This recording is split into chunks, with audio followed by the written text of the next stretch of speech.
سال ہر سال سے یہ عمل بتا رہا، میں نے تو جس کو دیا ہے زندگی میں اس کو کامیابی ملی ہے، میں نے تو جس کو دیا ہے اور زندگی میں ناکام نہیں ہوا۔ ہمارے یہاں ایک پیر صاحب تھے، میرے والد صاحب رحمۃ اللہ علیہ، ان کا باغ اور ہمارا باغ آپس میں اب بھی ایک ہی ہے، دیوار کے ساتھ دیوار ہے، بننے کے ساتھ بن، تو وہ ان کے ہاں گئے تو ایک بابا جی جھاڑو دے رہے تھے، ایک بابا جی جھاڑو دے رہے تھے، اور صبح شام کی روکی سوکی ملتی تھی، اور بس ہر وقت غلامی ہوتی تھی، ہر وقت غلامی ہوتی تھی۔ تو مجھے والد صاحب نے بتایا کہ میں اس بندے کو جانتا ہوں، اس نے اتنی مربع، اتنی ایکڑ، اتنی زمین جو ہے اٹھا کے ساری پیر صاحب کو دے دی، اور ساری زندگی پیر صاحب کے 2 وقت کی ایک سوکھی پوکی روٹی، آخر وہیں مر گیا اور اس کو کفن دے کے دفن۔ اسے پیر صاحب نے مجبور نہیں کیا، پیر صاحب نے مجبور نہیں کیا۔ دعاؤں کی طاقت ہے، دعائیں نسلوں کو کھلائیں گی، پلائیں گی۔ پر ایک تجربے کی بات بتاؤں، بڑوں کی بات ہے، بڑوں کی بات، دعاؤں کی برکت سے اللہ حلال طیب طاہر کھلائے گا۔ میرے پاس ایک صاحب ہے، کہنے لگا کاروبار کو زوال ہو رہا ہے، کورنگی میں، کراچی میں فیکٹریاں، ملیں اچھی خاصی ہیں وہ ایریا، تو کہا کاروبار کو زوال ہو رہا ہے، اور کاروبار زوال پہ چلا گیا ہے، کمپنیاں 2-4 بند ہو گئی ہیں، زوال ہو رہا۔ میں نے اللہ کا نام دیا، پھر ملے، کہا کچھ نہیں ہے۔ اچھا، میں نے کہا یہ پڑھیں آپ، اللہ پاک دکھائے گا مجھے۔ انہوں نے خود بتایا، میں ایسے کوئی سمندر ہے اس کے کنارے کھڑا ہوں، کہنے لگے کراچی کا سمندر نہیں، کہاں ہے؟ تو میری طرف پانی آتا ہے بالکل میلا گندا، تو میں سوچتا ہوں سمندر کا پانی تو بالکل شفاف ہوتا ہے، یہ گندا پانی کیسے ہے؟ اور وہ گندا پانی پہلے میرے ٹخنوں تک آتا ہے، پھر گھٹنوں تک آتا ہے، پھر رانوں تک آتا ہے، اور کہا کہ مجھے دور سے ایک لہر آتی نظر آ رہی ہے کہ شاید میں اس میں ڈوب جاؤں۔ آواز آتی ہے چلا جا، تیرے رزق میں کوئی مشکوک رزق داخل ہوا ہے، ہم تجھے پاک کرنا چاہتے ہیں، اور یہ سارا مشکوک رزق ہے، اور تیرے مال کو ہم نے اس لیے کم کر دیا۔ گھبرا نہیں، گھبرا نہیں، استقامت سے ہمارا نام لیتے رہنا، بہت جلد تجھے ہم پاک کر کے پھر پاک مال دیں گے۔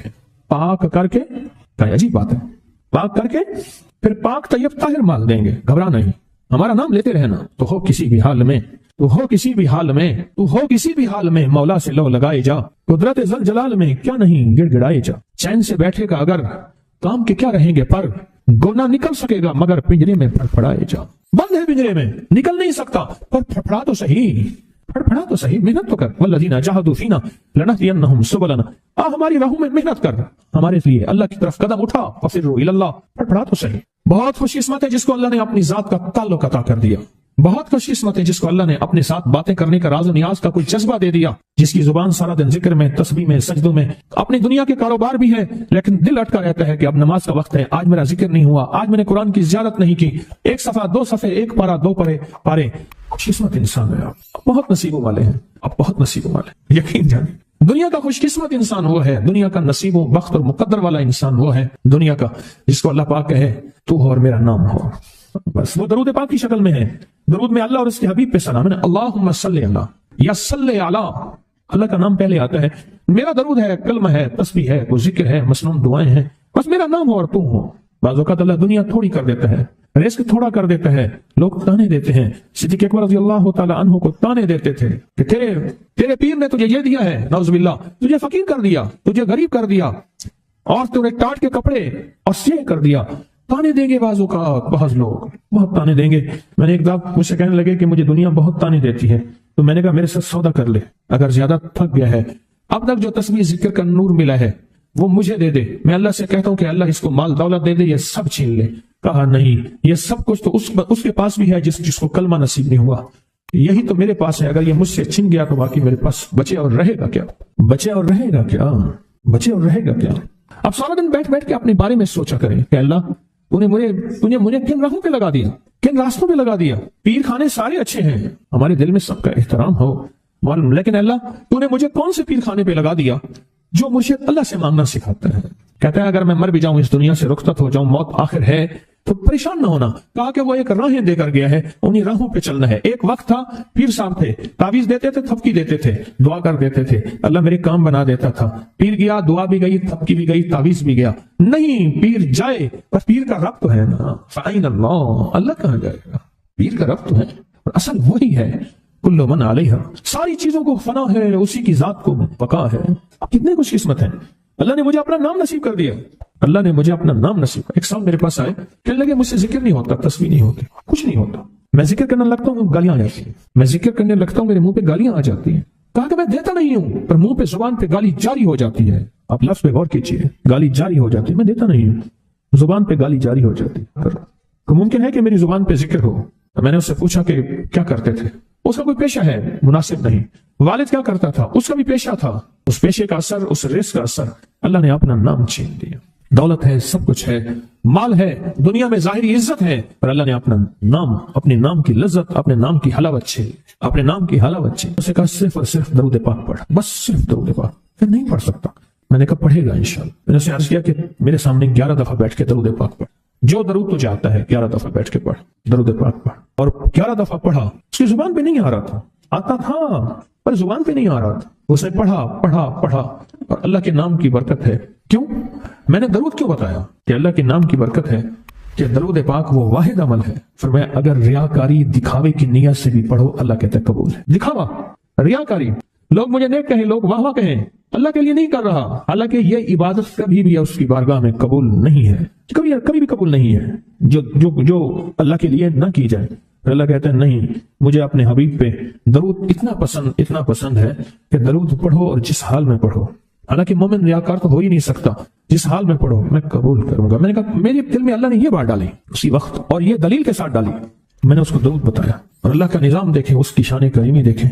پھر جو اس کی زبان پہ درود جاری ہوا، مجھ سے کہنے لگا کہ میں ہفتے میں 1.25 لاکھ کر لیتا ہوں، ہفتے میں 1.25 لاکھ کر لیتا ہوں۔ ایک دم اس نے مجھے عجیب خواب سنایا، کچھ خواب ایسے ہیں جو یاد رہتے ہیں۔ کہنے لگا میں دیکھا کہ ہاتھ ٹکڑے ہو رہے ہیں، ہر چیز ٹوٹ رہی ہے، اور ایک شور ہے، کوئی گونج ہے، اس کی وجہ سے ہر چیز ختم ہو چکی، اور مجھے کسی نے کہا قیامت آ گئی ہے۔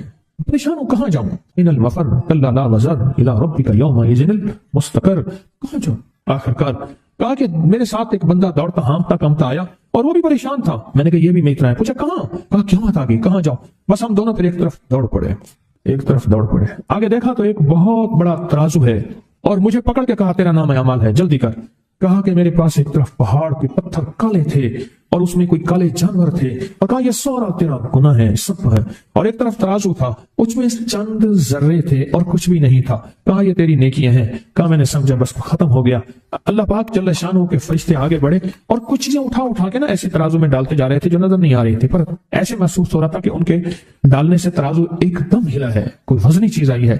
ابھی بہت سارا باقی تھا کہ ترازو میرا جھک گیا، اور میں جا تو کامیاب ہے۔ میں نے پوچھا یہ کون سا عمل ہے؟ کہا تو نے عشق اور جذبے کے ساتھ وہ جو درود پاک پڑھا تھا، یہ وہی عمل ہے۔ ہمیں قیامت کے دن بندہ جائے گا قبر میں، جب بندہ جائے گا تو وہ بندہ جو ہے پریشان ہوگا، تو اچانک ایک دروازہ کھلے گا، اس میں روشنی آئے گی، اور ایک نیک جوان صالح خوبصورت اس کے ساتھ بیٹھے گا، اور اس کے ہر سوال کا جواب دیا جاتا جائے گا، ہر سوال کا جواب، اور منکر نکیر چلے جائیں گے، اور اس کی قبر میں جنت کی کھڑکیاں کھل جائیں گے، جنت کے دروازے کھل جائیں گے۔ تو پوچھے گا یہ کیا ہے؟ آپ کون ہیں؟ کہا وہ درود ہوں جو دنیا میں تو اٹھتے بیٹھتے سوتے جاگتے پڑھتا تھا، وہ درود تو دنیا میں مجھے نہیں بھولا تھا، آج میں تجھے نہیں بھول۔ کبھی نہ سوچے ہیں کہ مجھے تسبیح سے، ذکر سے، درود سے، کلمے سے، سورۃ اخلاص سے اور اس دعا سے کچھ نہ ملا، کیونکہ آپ کو یہ کانوں میں ڈالنے والے بہت ملیں گے۔ کیا پایا؟ کیا ملا؟ فلاں کو تو یہ ملا، فلاں کو تو یہ ملا، تجھے کیا ملا؟ بہت ملیں گے، اور ایسے لوگ ملیں گے کہ جس کا گمان سے بالا تر ہے، ایسی دلیلوں کے ساتھ بات کریں گے، آپ کے قدم ڈگمگا جائیں گے، ہل جائے گا، اور انسان سوچنے لگ جائے گا کہ میں نے تسبیح خانے کا انتخاب غلط کیا ہے، یا پھر اپنے شیخ اور مرشد کے بارے میں وساوس اور بدگمانیوں کی بھار مار کر دے گا، اور شیخ اور مرشد کی جاسوسی اور تعاقب پہ لگا دے گا، اور بدگمانیاں، شک بڑھ جائیں گے۔ اگر شک اور بدگمانیاں بڑھ گئے ہیں تو سمجھ لے کچھ تھا تو چور آیا، اگر نہ تھا تو